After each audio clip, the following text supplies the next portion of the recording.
Halo Sobat Krenli, ketemu lagi di Kuliah Home Channel. Tema kali ini, teror tikus digeladak manajemen. Dikisahkan ada dua buah kapal. Kapal berlayar putih dinahkodai oleh tasbih, dan kapal dengan bendera bajak laut dinahkodai oleh bandit. Di kapal bandit, awak kapal berasal dari suku yang sama. Mereka bekerja di bawah ancaman. Ini dilakoni karena perintah nahkoda adalah perintah dewa. Sedangkan di kapal tasbih, awak kapal berasal dari berbagai suku. Mereka bekerja dengan segudang aturan main. Ini dilakoni karena perintah nahkoda adalah perintah atasan. Kedua gaya nahkoda tersebut bukanlah tanpa sebab. Gaya bandit adalah monolitik dengan dominannya peran nahkoda sebagai cirinya. Sedangkan gaya tasbih adalah demokratis dengan keberagaman sebagai cirinya.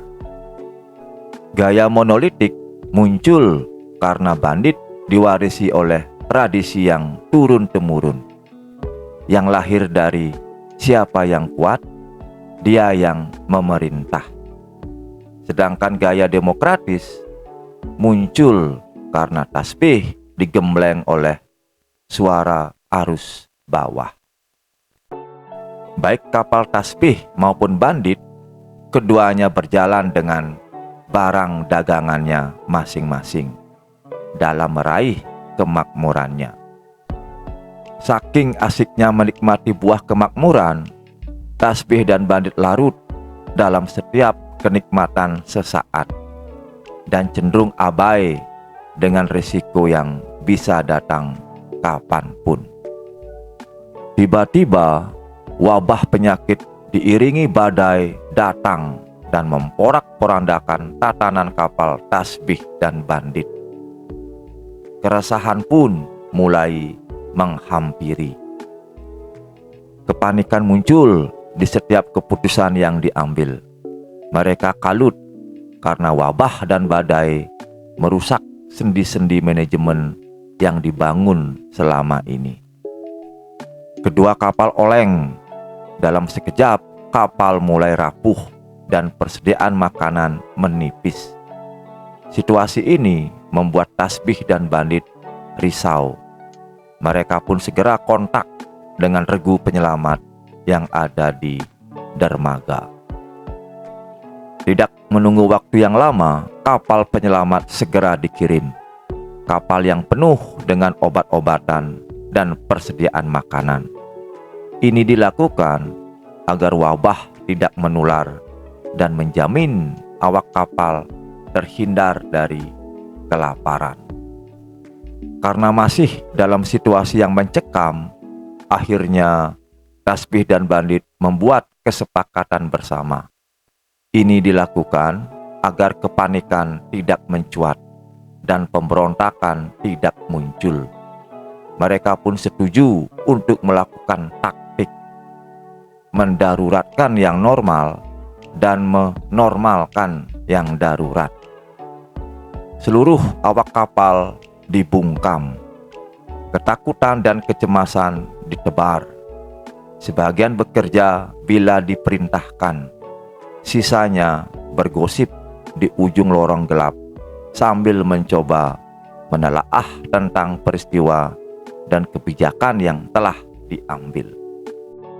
Untuk sementara waktu, strategi ini berjalan dengan mulus karena tidak ada informasi yang benar. Di situasi seperti ini, diam adalah pilihan. Kasak kusuk awak kapal pun tak terbendungkan lagi. Apa yang dirancang di belakang meja akhirnya terbongkar di geladak kapal. Ini terjadi karena dinding-dinding kapal semuanya berkuping dan bermulut lebar. Geladak kapal mulai digerogoti tikus-tikus nakal. Ada yang percaya bahwa nahkoda mampu membawa keselamatan padanya. Ada juga yang tidak percaya, dan ada juga yang memandang nahkoda sebagai alien. Kapal pun mulai bocor. Bocornya sangat dalam dan membekas. Bocor anggaran hingga pembunuhan karakter terhadap awak kapal dipamerkan di depan mata dengan telanjang. Geladak kapal menjadi tegang, penuh intrik yang sanggup diproduksi oleh sang penguasa dan pengikutnya. Ini masuk akal karena merekalah yang pegang kendali, dan semua perabotan untuk itu ada. Di tengah ketegangan, Tasbih dan Bandit tetap pada jalurnya, yakni mengantarkan kapal dan awaknya ke dermaga. Apapun situasi dan kondisinya, inilah yang utama, tidak ada yang lain. Akhirnya, kapal Tasbih dan Bandit pun berlabuh di dermaga dengan selamat. Namun, kasak-kusuk dan teror tikus-tikus nakal tetap saja berlangsung hingga ke media sosial untuk mencari kebenaran dan keadilannya. Pencarian pun digelar yang melibatkan banyak profesi. Ini penting agar hasilnya jernih, bersih, ilmiah, dan berlaku adil bagi semua orang. Jelang 5 tahun berlalu, hasil temuan pun diumumkan bahwa wabah dan badai yang menerpa kapal Tasbih dan Bandit dikirim lewat satelit dan konon dikendalikan oleh alien. Karena keterbatasan informasi dan akses teknologi, tabir alien susah untuk dipecahkan. Akhirnya, para ahli setuju menyebutnya sebagai hantu. Hantu yang mengajarkan manajemen kepada ketidaktahuannya tentang ketahuan itu sendiri, bahwa selama ini kita larut dalam kenikmatan sesaat yang sesat dan cacat.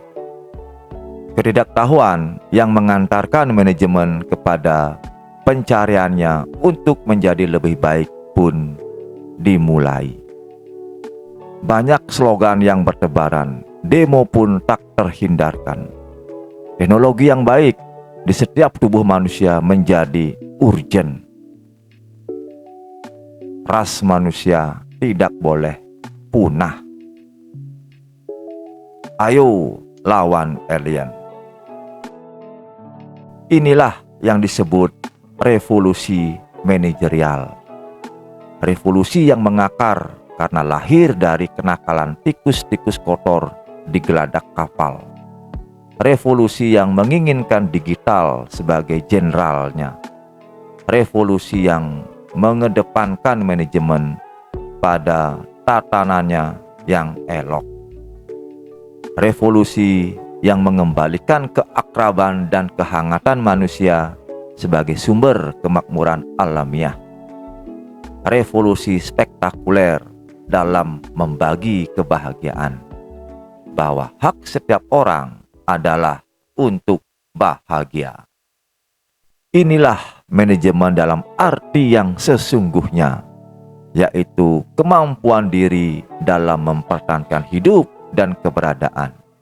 Apapun situasinya, manajemen harus sanggup untuk beradaptasi. Bukankah itu naluri manusia dari dulu hingga kini? Begitulah teman-teman cerita teror tikus-tikus nakal di geladak manajemen. Semoga bermanfaat dan sampai jumpa di video berikutnya. Terima kasih.